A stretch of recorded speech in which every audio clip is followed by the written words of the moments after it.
జగన్ పాదయాత్ర అయినా సరే కానీ ఆ రోజు ఉన్న ప్రభుత్వాలు అవినీతించడం వల్ల జరిగిందండి. ఇప్పుడు కూడా జగన్ ఆ రోజు అడ్డుకుంటే ఇప్పుడు ముఖ్యమంత్రి అయ్యేవాడు కాదు జగన్. ఆ విధంగా కూడా ఇది ప్రజాస్వామ్య దేశం కాబట్టి అట్లాగా ఎవరికైనా స్వేచ్ఛ స్వతంత్రాలు ఇవ్వాలా. మా ఓటు వాళ్ళకి కూడా ఇంక స్వాతంత్రం ఏమిస్తారండి ఇవాళ. రాష్ట్ర వ్యాప్తంగా అదే పనిలో ఉన్నారు వాళ్ళు. ఏమన్నా మంచి అడిగితే తీసుకుపోయి లోపలేస్తున్నారు. 30 సార్లు పోలీస్ స్టేషన్కి పోతే కంప్లైంట్ తీసుకోవడం లేదు. మొన్న ఒక ఇష్యూ జరిగింది.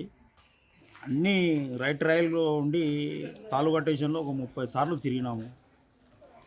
ఒక నెల ఇడిచిపెట్టి 3 నెలలు తిరిగినా కానీ ఒక కంప్లైంట్ సరైన ఒరిజినల్ మనిషి పోయి సార్ నాకు అన్యాయం జరుగుతుంది అంటే కంప్లైంట్ తీసుకోలేదు. అటువంటి అన్యాయం జరుగుతున్నాయి. ఇప్పుడు ఈరోజు నారా లోకేష్ గారు యువగరం పేరుతో ఒక ప్రజల్లోకి వాళ్ళ కష్టాలు తెలుసుకుందామని, ముఖ్యంగా విద్యార్థుల యొక్క కష్ట నష్టాలు ఎలా ఉన్నాయి ఏంటి, జాబ్ క్యాలెండర్ గురించి కానీ లేకపోతే ఉద్యోగాలు అసలు ఈ 4 సంవత్సరాల శూన్యం అని చెప్పే ప్రయత్నం చేయడానికి యువగళం పేరుతో రాష్ట్రం అంతా కూడా మరి పర్యటించడం మీ అందరికీ తెలుసున్నదే.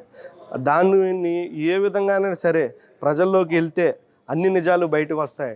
బయటకు వస్తే ఇది ప్రజలకు తెలిస్తే రేపొద్దున మనకి ఒక్క సీటు కూడా రాదు, ఒక్కడు కూడా మనకు ఓటేయడు అనే భయంతో ఈ రోజున నారా లోకేష్ గారు గొంతు నొక్కే ప్రయత్నం చేస్తున్నారు. ఆయన స్టూల్ తీసేసుకుంటారు, ఆయన మైక్ తీసేసుకుంటారు, ఆయన వ్యాన్ ఎక్కినిచ్చిందామంటే అది తీసేసుకుంటారు. ఏ విధంగానైనా సరే యువగళం ఆపాలని చేసే కుట్రలో ప్రజలు కూడా చూస్తూనే ఉన్నారు. కానీ ఏ విధంగా మీరు అది ఆపాలనుకుంటున్నారో దానికి 10 రెట్టింపు ఉత్సాహంతో మరి లోకేష్ గారు పాదయాత్ర జరుగుతుంది. ప్రజలు కూడా దానికి సహకరిస్తున్నారు, వాళ్ళు ఆహ్వానిస్తున్నారు కూడా. ప్రజాస్వామ్యంలో ప్రజల వద్దకు వెళ్ళాలి అనేటువంటి ఉద్దేశంతో తిరిగారు. ఆ రోజు చంద్రబాబు నాయుడు కానీ వీరు చేసేటువంటి ఆలోచన చేసుంటే వీరు తిరిగేవారా అని నేను ప్రశ్నిస్తున్నాను. అదేవిధంగా ఈరోజు ఈ ప్రభుత్వం చేస్తున్నటువంటి అన్యాయాలని అరికట్టడానికి, అలాగే ప్రజల యొక్క సమస్యలు తెలుసుకోవడానికి లోకేష్ బాబు మరియు చంద్రబాబు నాయుడు గారు పాదయాత్రలు లేదా ర్యాలీలు చేస్తుంటే ఎక్కడికెక్కడ అడ్డుకోవడం, అంతేకాకుండా వీలైతే దాడులు చేయించడం, ఆ దాడులు చేసిన తర్వాత మళ్ళీ తెలుగుదేశం కార్యకర్తల మీదే కేసులు పెట్టడం అనేది ఒక రాజారెడ్డి గారి పరిపాలనని తీసుకొచ్చారు. అందరూ ఏదో ఉంటుంది, బాహుబలి సినిమాలా ఉంటుందని చాలా ఆశించారు. అంత దారుణంగా అటర్ ఫ్లాప్ అయింది. ప్రజల యొక్క ఎక్స్పెక్టేషన్స్ అన్నీ జీరో అయిపోయాయి. ఈరోజు ప్రతి ఒక్కరూ బాధపడుతున్నారు. నవరత్నాలను ఇచ్చామని చెప్తున్నారు కానీ ఆ నవరత్నాలు నవరంధ్రాల్లాగా తయారైపోయాయి. కొందరికే దక్కుతున్నాయి. నవరత్నాల్లో కూడా అనేక కండిషన్స్ పెట్టడం వలన ప్రతి సామాన్యుడికి ఇది అందుబాటులో లేదు. కాబట్టి కండిషన్స్ రూపంలో పెట్టి, నవరత్నాలు పెట్టి వేరే రూపంలో డబ్బుల్ని లాగేస్తున్నారు. ఆటో వాళ్ళకి పోలీసు వాళ్ళ ద్వారా లైసెన్స్ లేదని, డ్రెస్ లేదని, ఇన్సూరెన్స్ లేదని ఆపేసి చలాలను రాసేస్తారు. జగన్ పాలన అని చెప్పుకోవడం కాదు కానండి, వరస్ట్ అండి. ఇంతకంటే వరస్ట్ ఇంకేది ఉండదు. అంటే దేనికోసం అంటే అండి, మనకి పథకాలు ఇస్తున్నారని ఆలోచిస్తున్నాం తప్ప దానివల్ల వచ్చే నష్టాన్ని ఎవరో ఆలోచించట్లా. అంటే ఒకటి పప్పు పెరిగింది, పెట్రోల్ పెరిగినాయి, డీజిల్ రేట్లు పెరిగినాయి, ఇవన్నీ పెరుగుతాయని ఆలోచించట్లేదు. మనకి ఏదైతే ఫ్రీగా వస్తుందో అదే ఆలోచిస్తున్నాం. ఫ్రీగా వచ్చేది ఎవరికి కావాలండి? తర్వాత మనం ఎంత నష్టాన్ని మనం పెట్టాల్సి వస్తుంది చెప్పండి. ఎవరు కష్టపడట్లేదు, పనులకి పని లేదండి, చాలామందికి పని లేదు. ఇలాంటివి జరగడం అనేది ఇదే. ఇన్ని ఏళ్ళ చంద్రబాబు నాయుడు గారు ఇన్నేళ్ళు సంపాదించిందంతా లేకపోవడం ఈ జగన్ వల్ల అయిందండి. అభివృద్ధి ఏముందండి? అసలు అభివృద్ధి అనేది ఏం సాధించాం? వేసిన రోడ్లే వేస్తున్నారు తప్ప వేయలేని రోడ్లు అసలు ఏమన్నా ఉన్నాయా? చంద్రబాబు నాయుడు గారు స్టార్ట్ చేసినవే ఈ ప్రభుత్వం అనేది కంటిన్యూ చేస్తుంది అంతే తప్ప ఆయన ప్రత్యేకంగా ఏం తీసుకొచ్చారు, ఏ ప్రాజెక్ట్ మనకి తీసుకొచ్చారు చెప్పండి? ఉన్న ప్రాజెక్టులే బయటికి పోతున్నాయి, ఇంకా మిగతా ఇంకేం తీసుకొచ్చినట్టు? పాలన అంటే పెద్ద ఏం లేదండి, మాకేమో ఏమి అనిపించట్లేదు. పాలనలో చేస్తున్నారు అంతే, ఏమి ఉపయోగం నాకైతే ఏమి కనిపించట్లేదు, ఎవరికి కనిపించట్లేదు. నాకనే కాదు ప్రతి ఒక్కరికి కనిపించట్లేదు. అది ఏంటనేది ఎవరైనా చూపించండి. ఇది చేసాము అంటే అది చేసిందైనా చంద్రబాబు నాయుడు గారు చేసినయే అదే మళ్ళీ పైన ఏదో రాసి చూపిస్తున్నారంటే ఇంకేం లేవు పరిపాలన అయితే. సూపర్ ఉంది. అది ఎంత సూపర్ అంటే ఈరోజు చెత్త పైన పన్ను వేయడం, అదే విధంగా చూసుకుంటే ఈరోజు నీళ్ళు అయితే ఆ నంద్యాల మా నియోజకవర్గంలో నీళ్ళు అనేటివే లేవు.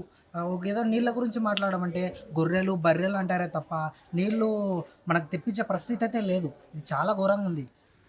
ఆంధ్రప్రదేశ్ రాష్ట్రంలో ప్రజా వ్యతిరేక పాలన జరుగుతుందని చెప్పడంలో ఏ మాత్రం సందేహం లేదు. ఏదో 2-3 సంక్షేమ పథకాలు ఇస్తున్నామని చెప్పి ఒక 20-30% ప్రజలకు ఏదో న్యాయం చేస్తున్నామని చెప్పి ఉన్న 100% జనాల మీద పన్నుల మీద చెత్త పన్ను అయితేనేమి, నిత్యావసర సరుకుల ధరలు అయితేనేమి, గ్యాస్ డీజిల్ ప్రతిదీ నిత్యం పెంచుకుంటూ పోతూ ఉన్నారు. ఏ రకమైన అభివృద్ధి కూడా ఇప్పటి వరకు ఈ రాష్ట్రంలో జరుగుతున్నట్టు కూడా అనిపించడం లేదు. ఆ సంక్షేమ పథకాలు 2-3 తప్పనిచ్చి వీళ్ళకు చెప్పుకోవడానికి కూడా ఏ రకంగా లేదు. జగన్ పాలన అంటే ప్రజా వ్యతిరేక పాలన అని చెప్పి ప్రజలు అనుకునే పరిస్థితిలో ఉంది. అలాగే అనుకుంటున్నారు. 3 రాజధానులు దేనికండి? ఏం ముద్రిద్దామని 3 రాజధానులు పెడుతున్నారు? ఎవరికి ఉద్యోగాలు లేవు, రేట్లు పెరిగిపోయినాయి. దేనికండి 3 రాజధానులు పెట్టుకొని? దానికి కట్టే రాజధాని బిల్డింగ్లకి కాస్ట్ వాళ్ళకే సరిపోతున్నాయి. ఇంకా ఉద్యోగాలు ఏమిస్తారండి? నిరుద్యోగ వృత్తి చాలా ఎక్కువ అయిపోయింది. 3 రాజధానులు అనేది ఒక 3 ముక్కల ఆటలాడదండి. మొగుడిని కొట్టేసి బయటకు వచ్చి ఏడిసిందంట, అలా చెప్తారు కదా. అలాగా ఆడేంటంటే ఆ డెవలప్ చేయలేడు కాబట్టి 3 రాజధానులు పేరు చెప్పి ప్రజల్ని మోసం చేయడానికి, 3 రాజధానులు పేరు చెప్పి ప్రజల్ని మోసం చేసే ఉద్దేశం ఎప్పుడు ఏర్పడిందంటే ఆయనకి, ఈ రాజధాని అమరావతి డెవలప్ అయితే చంద్రబాబు నాయుడు గారికి కానీ లేకపోతే తెలుగుదేశం పార్టీకి కానీ ఒక మంచి పేరు వస్తుందని, ఆ పేరుని వీడు ఏదో విధంగా చెడగొట్టాలని, మన రాజధాని ఉంటేనే మనకి డెవలప్మెంట్, రాజధాని ఉంటేనే మనకి ఇన్వెస్ట్మెంట్స్ వస్తాయి, రాజధాని ఉంటేనే మనకు ఉద్యోగాలు వస్తాయి, రాజధాని ఉంటేనే మనకు ఒక కంపెనీ ఎవరైనా వచ్చి పెడతారు. కనీసం మన రాజధాని అంటే చెప్పుకోలేని దుస్థితిలో సిగ్గుతో మనం ఈ రోజున ఉండాల్సిన పరిస్థితి ఏర్పడడానికి కారణం జగన్మోహన్ రెడ్డి గారు. రేపొద్దున జగన్మోహన్ రెడ్డి గారు ఒక సీటు కాదు కదా, ఒక్క ఓటు కూడా రేపొద్దున ఆంధ్ర ప్రజలు వేసి ఆయన గెలిపించడానికి సిద్ధంగా లేరు. భారతదేశానికి ఎన్ని రాజధానులు ఉన్నాయి? ఒకటే ఉంది, ఢిల్లీ. ఇంత పెద్ద భారతదేశానికి ఒక్కటే ఒక ఢిల్లీ ఉన్నప్పుడు మనది ఎంత అండి భారతదేశంలో? మ్యాప్లో చిన్నిది ఆంధ్రప్రదేశ్కి 3 రాజధానులు అవసరమా? అంతే కదా. అభివృద్ధి అనేది ఎలా ఉండాలండి? కంటికి కనిపించాలి. ఏది కనిపిస్తుంది అభివృద్ధి? ఏది లేదు. 3 రాజధానులు 3 సార్లకు పోవాలంటే, యాడికి పోవాలంటే 3 సార్లకు పోవాలంటే డబ్బులు ఎన్ని ఖర్చు అవుతాయి? ఒక్కొక్క పరిస్థితి ఇట్టుంది. ఇప్పుడు యాక్చువల్గా ఈ నుంచి మనం కర్నూలు పోవాలంటే ఒక 200, గుంటూరు పోవాలంటే ఒక 200, ఇటు ఆత్మకూరు పోవాలంటే 200. ఈ 3 200 600 అవుతాయి. ఒకటే 200లో సమస్య తెగిపోతుంది కదా. అందుకోసం ఒకటే రాజధాని ఉంటే పనులు చేపించుకునే వాళ్ళకు ఏం సమస్యలు ఉండవు, బాగుంటుంది అని నాకు. 3 రాజధానులపై మీ అభిప్రాయం ఏంటి? 3 రాజధానులు కాకుండా అభివృద్ధి వికేంద్రీకరణ చేసి ఒకే రాజధానిగా ఉంటే మంచిదండి. ఒక ప్రభుత్వం వచ్చి ఒక రాజధాని పెట్టి మళ్ళీ ఇంకో ప్రభుత్వం వచ్చి ఇంకో రాజధాని పెట్టి ఇట్లాగా ప్రజల్ని గందరగోళపరచడం, రాష్ట్ర ఆర్థిక వ్యవస్థను దెబ్బతీయడం తప్ప మరేం కాదండి. ఇది కేవలం కులాల మధ్య, మతాల మధ్య, ప్రాంతాల మధ్య చిచ్చు పెట్టడమే తప్ప ఈ 3 రాజధానులు అనేది చాలా అవగాహన లేని విషయము. ఉన్న రాజధానినే బాగు చేసుకుంటే మన రాష్ట్రానికంటూ ఒక రాజధాని ఉంటుందని నేను అనుకుంటున్నాను. అభివృద్ధి పనులు ఏమీ జరగట్లేదండి. ఎక్కడ జరుగుతున్నాయండి? నిరుద్యోగం తప్ప ఏమీ లేదు. ఇప్పుడు మా పిల్లలు నెక్స్ట్ భవిష్యత్తు లేదని అనుకుంటున్నాం. మళ్ళీ జగన్ వస్తే ఉద్యోగాలే లేవండి, పిల్లలకి భవిష్యత్తులు లేవు. నెక్స్ట్ మా జగన్ వస్తే మేము ఆంధ్ర వదిలేసి వెళ్ళిపోవాలి. ఇంకా రాష్ట్రంలో అభివృద్ధి పనులు జరుగుతున్నాయని మీరు అనుకుంటున్నారు? రాష్ట్రంలో అభివృద్ధి పనులు చాలా నట్టనడకం జరుగుతున్నాయండి. అయితే చిన్న రోడ్లు కూడా పూర్తి లేని పరిస్థితుల్లో ప్రభుత్వం ఉందని చెప్పేసి ప్రజలు అనుకుంటున్నారండి. కానీ డెవలప్మెంట్ యాక్టివిటీస్ పూర్తిగా ఆగిపోయింది. మా ప్రాంతంలో అయితే SC/ST సప్లై నిధులు కూడా వేరే అకౌంట్లోకి మళ్లించేశారని చాలా సందర్భంలో కోర్టులో కూడా కేసులు వేసేవాడు మా ఓటర్ అందరూ కలిసి. రాష్ట్రంలో అభివృద్ధి పనులు అంటే ఏమీ మాకేమీ అనిపించలేదండి. బియ్యం రేషన్ బియ్యం తీసేశారండి. డోక్రా వాళ్ళు చాలా వరకు పొదుపు డబ్బులు తీసేశారు. ఇంకా కరెంటు బిల్లు రేట్లు పెంచుతారు, గ్యాసు, పెట్రోలు అన్నీ పెంచుతారు. ఏం అభివృద్ధి చూపించండి? అభివృద్ధి చూపించామంటే అప్పుడు రోడ్లు కూడా పాడైపోయినాయి. అసలు డెవలప్మెంట్ చేయలేదు ఈ రోజు వరకు కూడా. అన్ని టీడీపీ గవర్నమెంట్లో జరిగిన డెవలప్మెంట్సే ఉన్నాయి. మనకంతా చూస్తున్నాం, బయట అన్నీ కనబడుతున్నాయి మనకి. ప్రతిదీ కూడా అన్ని బోర్డ్స్ మార్చుకొని, అన్నీ మార్చుకొని, రంగులు మార్చుకొని హంగులు దిద్దుకుంటున్నారు వాళ్ళు. ఏ రకమైన డెవలప్మెంట్ లేదనే చెప్పాలని ప్రజలు చాలా అస్వస్థత పాలైపోయారండి ఈయన ప్రభుత్వం వచ్చిన తర్వాత. అందరూ కూడా చాలా ఇబ్బంది పడ్డారండి. మనకు తెలిసిన విషయం, ఈ 4 ఏళ్ళు బట్టి ప్రజలు ఏ విధంగా ఆయన ఏమీ బాగోలేదండి. అంత అభివృద్ధి మొత్తం కుంటుపడిపోయింది. ఎక్కడ అభివృద్ధి పనులు జరగట్లేదు. ఏదో 10-15 వేలు అంటూ ప్రతి ఇంటికి ఒక 50,000 లబ్ధి చేకూరుస్తూ పబ్బం గడుపుతున్నారు తప్పితే ఎక్కడ ప్రజలకి ఎక్కడ అభివృద్ధి కార్యక్రమాలు కానీ ఎక్కడ ఏమీ లేవు. జాబ్ క్యాలెండర్లు లేవు. యూత్ అంతా చదువుకొని నిరుద్యోగులుగా మిగిలిపోయారు. ఏదో చెప్పాడు, ఏదో చేస్తానన్నాడు. ఈరోజు చేసింది ఏమీ లేదు. ఈ పాలన మళ్ళీ కనుక ప్రజలు కనుక ఇతన్నే కనుక ఎన్నుకునే పని అయితే చాలా ఇబ్బంది పాలవుతుంది. చంద్రబాబు నాయుడు గారు 2014 నుంచి 2019 దాకా ఎన్నో కట్టడాలు నిర్మించినటువంటి వ్యవస్థలను నిర్మాణం చేసి ఆంధ్రప్రదేశ్ రాష్ట్ర అభివృద్ధిని ఎంతో ముందుకు తీసుకెళ్తే దాన్ని మళ్ళీ జీరో స్థాయికి పడే విధంగా చేశాడు. జగన్ ప్రభుత్వ పాలన ఏం పెద్ద భాగ్యం లేదండి. అదిగా ఏదన్నా కానీ ఆ పథకాలు తప్పితే అభివృద్ధి డెవలప్మెంట్ లేదు ఎక్కడ. ఈరోజు చూద్దామంటే ఎక్కడ చూసినా మట్టి రోడ్లు కానీ ఒక గుంట ఒక పాపాన పోలేదు. లోకేష్ పాదయాత్ర గురించి లోకేష్ పాదయాత్రలో మంచి స్పందన ఉంది, చూస్తున్నారు అందరూ. ఈ వైసీపీ పేడ్